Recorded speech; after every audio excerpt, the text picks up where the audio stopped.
Yo, what's up mga kabutingting? Yan, good day po sa ating lahat mga kabutingting at welcome back sa ating munting channel. Yan, meron ako ditong gagawing desk fan na electric fan. Ito ay Panasonic F-409 409DS-BN.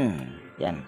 At ito mga kabutingting ay pagkatapos ko doon sa upload ko kagabi na single tab na washing machine na ang brand ay standard, so naghanap ako ulit dahil maaga pa naman. So ito yung aking nahanap. So ito yung ating itatry. At bago ko nga pala ito kalikutin ay disclaimer lang, lahat po ng video na ina-upload ko sa aking YouTube channel ay based lang po sa aking experience at hindi tayo dito nagmamagaling. So ito yung ating ititesting. Ma'am, nakasaksak na yung okay, yan, nakasaksak na daw yung extension. So yan, nakasaksak na rin yung ating power cord sa aking extension. On lang natin, yan, umaandar, kaso huminto. Ayun, umandar na ma'am. Yan, pag mga ganyang problema mga kabutingting, sa number 1 ay hirap umikot, tapos number 2 hirap pa rin, sa number 3 umiikot, pwedeng ang problema niyan ay yung kanyang bushing. Pag mga ganitong modelo na ang brand ay Panasonic. So yan, ito yung ating titignan. So ito yung ating babaklasin at iayos ko muna yung aking tripod. So yan, ito yung ating babaklasin.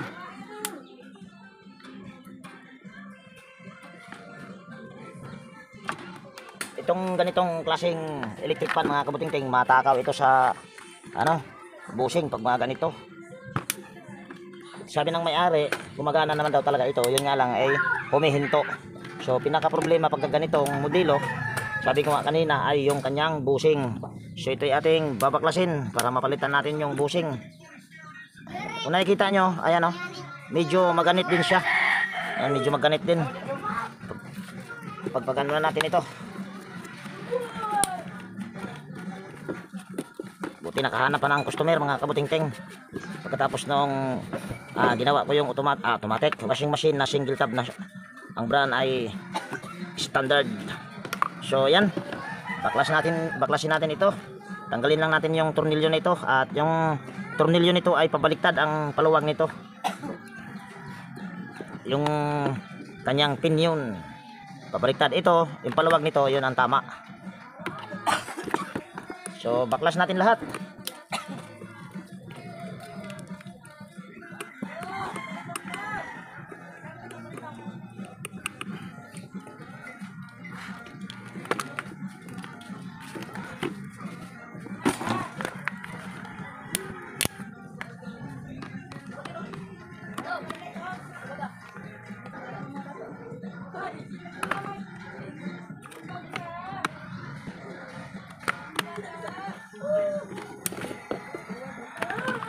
Pagpagan lang natin.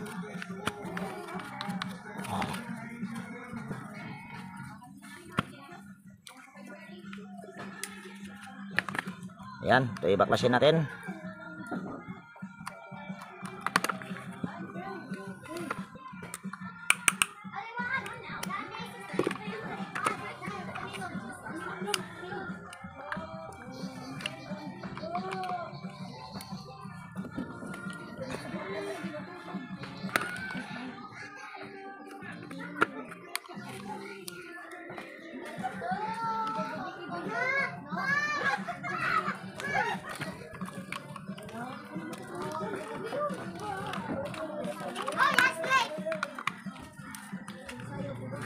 Sunod, iangat lang natin ito, yung nakaklip, yan, yung lock nya.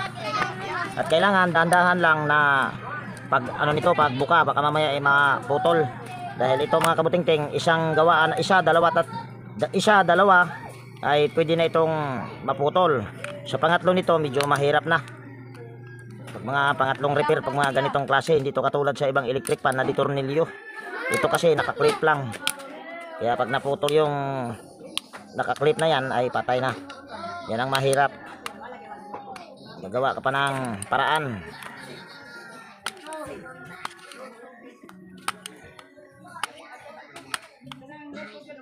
Ayan. Tapos pugutin lang natin. Minsan pag matigas ito, wag nyo ipipilit dahil baka mamaya mabaklas tong ito yung puti na yan. Malaki ang trabaho pagka nabaklas yan.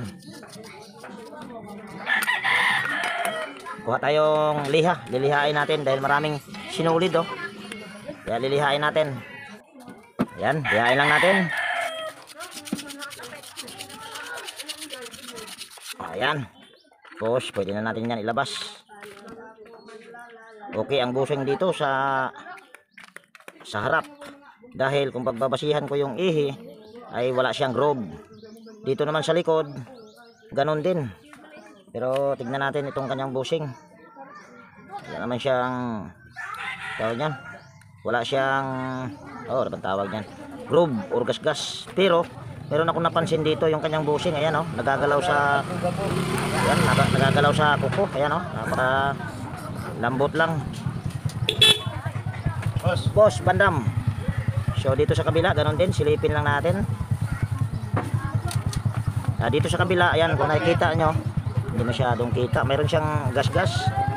Ayan o, yung makintab na yan, yan, mayroon siyang gas-gas. Kaya kailangan natin palitan yung ano, yung likuran. Ayan kung nakikita nyo, ayan o yung makintab. Ayan o, yan, yung makintab na yan, gas-gas yan mga kabutingting. Kaya kailangan natin palitan. Itong sa harap hindi na natin papalitan, pero aayusin natin itong lock dahil yung kanyang busing ay nagagalaw sa kamay. Pero mas maganda, palitan na rin natin siguro lahat. Palitan na natin lahat para siguradong tatagal. Yan, gagamit tayo nito. Phillips screw na maliit. Ito ay ating pupukpukin para mapalitan natin ng busing.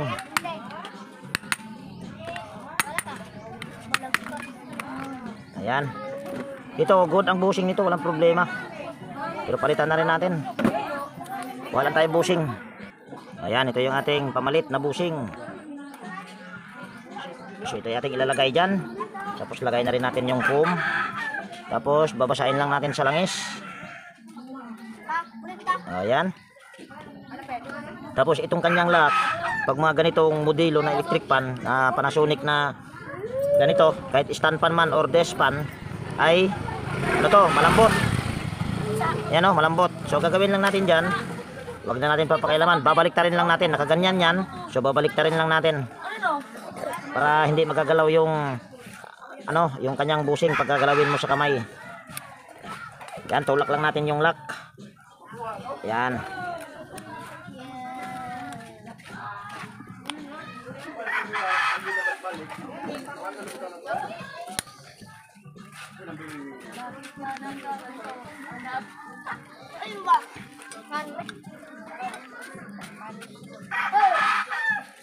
O yan, lock na. Tapos gagalawin natin sa kamay. Ayan o, napakatigas na galawin. Ayan o, hindi na nagagalaw halos. So yan yung aking paraan pag ganito na modelo ng electric pan. So ganon din yung isa, yung pangharap. Palitan din natin. Palikod pala ito yung pangharap. May problema yung pangharap, yung busing. Tanggalin lang natin at pupukin lang natin kanyang lock para papalitan natin ang busing. So ito yung busing oh. Yan, may gas-gas talaga. Yan oh, yan yung ano na yan, yung guhit na yan, yung makintab. Yan oh. Oh yan yung gas-gas, paikot yan. Yan oh, paikot yan. Oh yan, kita nyo yan. Oh, paikot. Kaya kailangan natin ng palitan. So ito yung ating pamalit.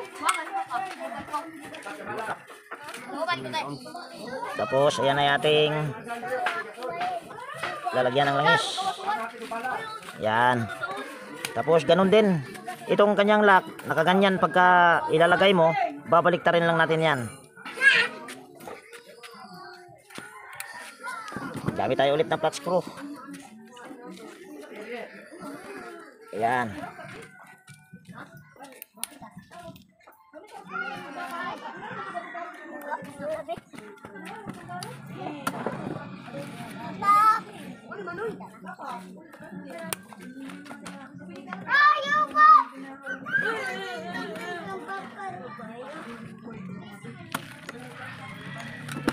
Ayan, nalak na. Tapos galawin lang natin yung busing sa kamay, sa kuko. Ayan, hindi na talaga nagagalaw. So good na yan. Ang palatandaan mga kabutingting kung replacement pa talaga na busing or kinahoy lang, mangyayari niyan, magbabawas tayo ng spacer dito. Dahil kung hindi tayo magbabawas, dahil ang sukat ng busing na pang replacement at saka yung original na busing ay magkaiba. Magkaiba ang kanyang kapal. Kaya tayo ay magbabawas dito ng spacer. Pero tatanggalin muna natin lahat ito dahil ito ay ating lilinisan or yan ay ating lilihain. Yan, tanggalin lang natin ito. Yan, lihain lang natin. Titira tayo ng liha na hindi masyadong magaspang. Yan. So lihain lang natin ito. Kaso hindi pala kita ang kagwang. Ayan. Kabilaan ito mga kabutingting, kailangan nating lihain para malinisan.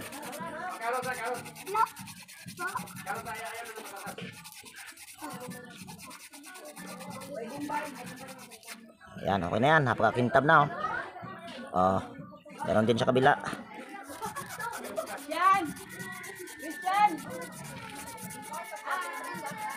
Yung aking kasing binamano kanina, yung standard na single tab, ano yun, basic lang. Cord lang ang problema, tsaka yung buhang, maraming buhangin kaya hindi siya nagdi-drain. Ayan, okay na yan. Napakakintab na So balik lang natin itong C-clip. Gamit tayong flat screw. Ayan, flat screw. Plies pala. Balik din natin ito. Tapos balik din natin ito sa harap.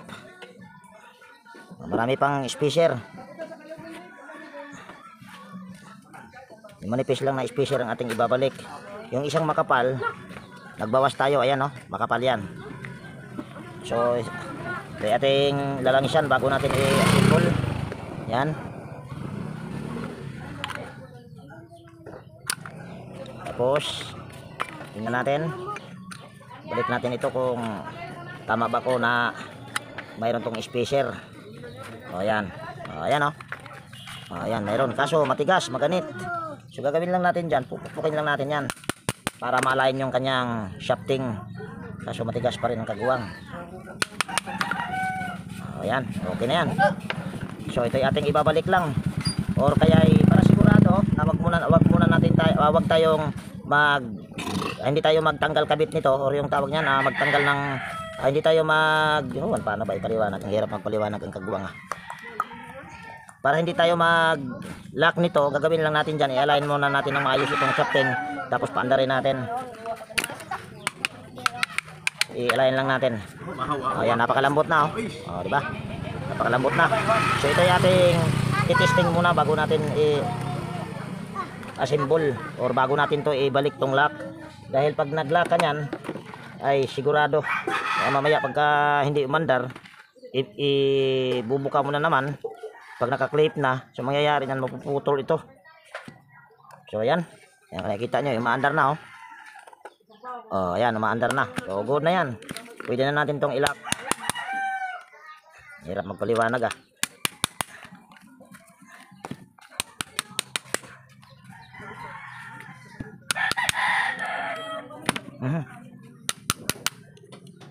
So ayan. Ito lang ang mahirap nito pag magtanggal, pag ibubuka mo siya, ay mapuputol yan katagalan. Okay na yan. So assemble. Yun lang naman ang problema noon, bushing lang. Ewan ko lang kung ito ba ay mabilis pa or malalaman natin mamaya yan. Mamaya na tayo palit ng kapasitor kung ito ay mabagal.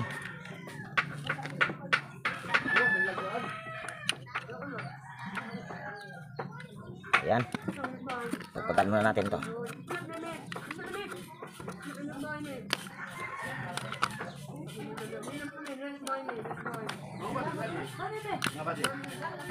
Yan, balik lang natin yung tornilyo sa gearbox. Para yatang ayaw.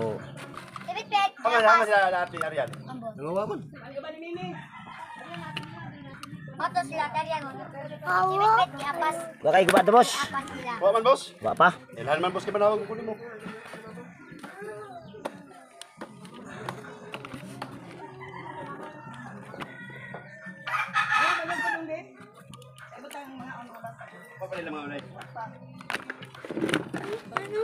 Pagpakan lang natin.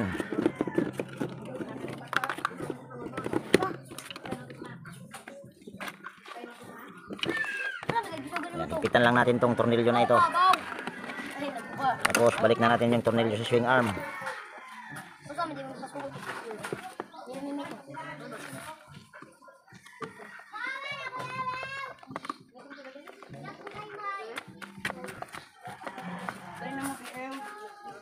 Ayan.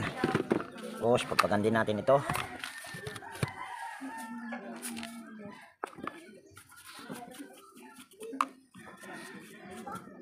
Ayan, balik lang natin.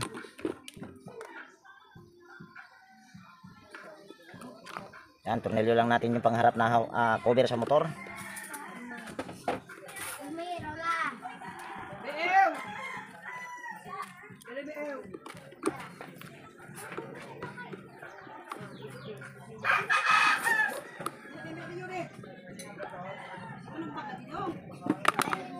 Balik lang natin yung stopper sa LC.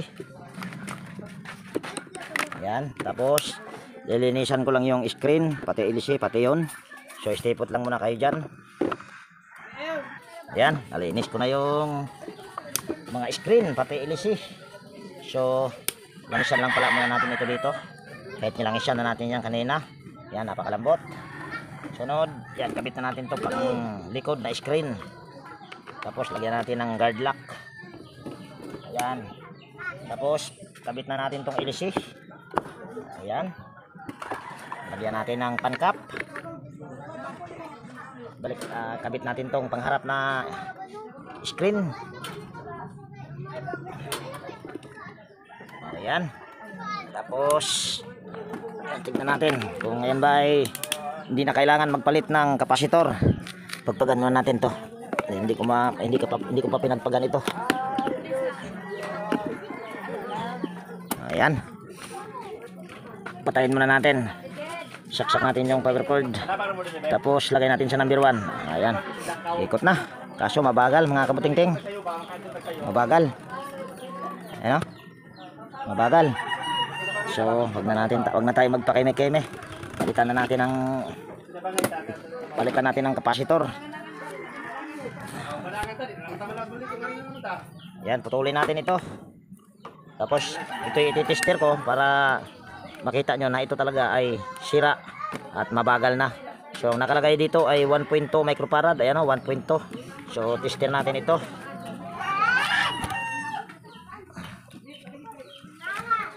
Kuha tayong tester or gamit tayong tester. Kati, pasig na mga daw dito. Ingat eh. Ayun ba? Yan. Power on lang natin ito. Select natin sa capacitance. Hindi kita. Ayan, kitang-kita.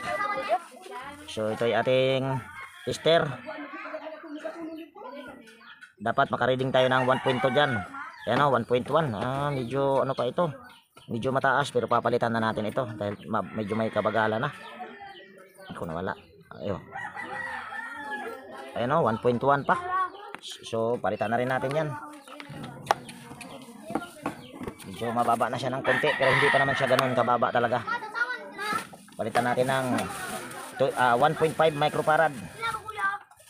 So ito yung ating ipapalit. Ayan o. Yan, 1.5 microfarad. So ito, pagkabit nito dyan ay hindi ko na ipapakita dahil napakadali lang naman ito ikabit dyan. So kaya hindi ko na ipapakita.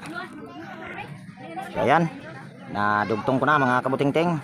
So ito yung ating itutornilyo dito. Kaso bumuka yung aking electrical tape pagkagawa. Ayan, tornilyo lang natin ito.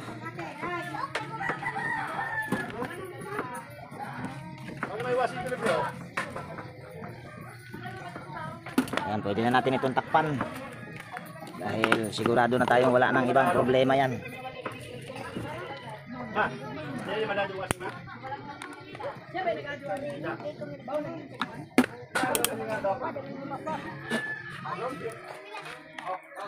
Ayan, lagay lang natin yung pinion.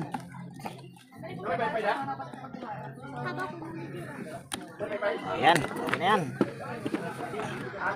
So tingnan nyo na lang dahil ayan ay naka number 1. Ayan o, naka number 1 yan. So tingnan nyo kung iikot na kaagad at kung mabilis na. Ayan, nakasaksak ko na dito. Kaso hindi na umikot mga kabutingting ang kagwang. Bakit kaya?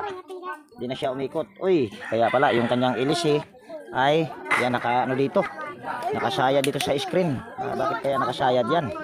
Ano kayang nangyari? Ayan o, yung kanyang LC ay nakasayad sa screen kaya hindi umikot ang kagwang. Tanggalin natin ito.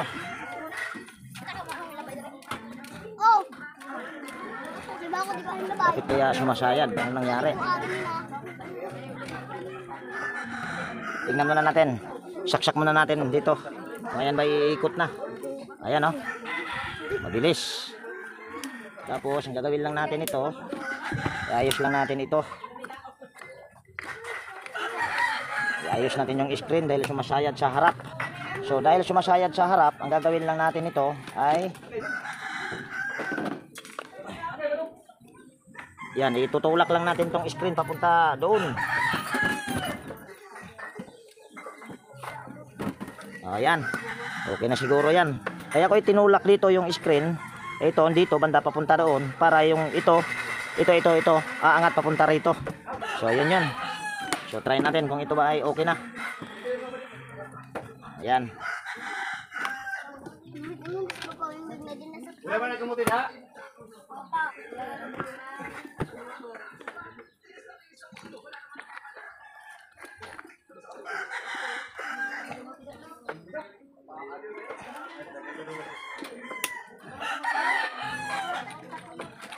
Baka magtanong kayo mga kabutingting kung bakit 1.2 yung 1.2 yung nakalagay dito at pinalitan ko siya ng 1.5. Okay lang 'yon pagka ganyan. Dahil wag lang idos dahil mataas na rin pagka dos. So ayan ay naka number 1 pa. So ito ay ating saksak. Ayan, nakita nyo ay okay na at mabilis at yung kanyang ilis ay hindi na rin sumaya dito sa pangharap na screen. Kasi tinulak natin doon para lumayo. Ayan, tingnan nyo. Antayin natin na mamatay. Okay na to, te. Oo. Tingnan mo Ayan, tingnan nyo mga kabutingting. Yung ilis kanina sumasaya dito, ngayon hindi na. Ayun, nasa malayo na. Siguro ito ay bumagsak. Kaya hindi siya kaya yung kanyang grills ay na dislocate o na disalign. So yan ay okay na. Yan ay number 1 pa lang. Lagay natin sa number 2. Ayan. Yan number 3. So pinaka problema nito ay ito. Dalawang ayun pa yung isang bushing ayun. Yan, saka nagpalit na rin tayo ng capacitor. So yun lang yung pinaka problema niyan. Actually, isa lang naman talaga ang bushing na kailangan palitan, pero pinalitan ko na rin para mas tumibay at tumagal ito. So at saka ito, may fuse pa. So yan. Dito ko natapusin yung video natin sa araw na ito mga kabutingting. At kung nagustuhan nyo itong video na ito, baka pwedeng palike at pakishare.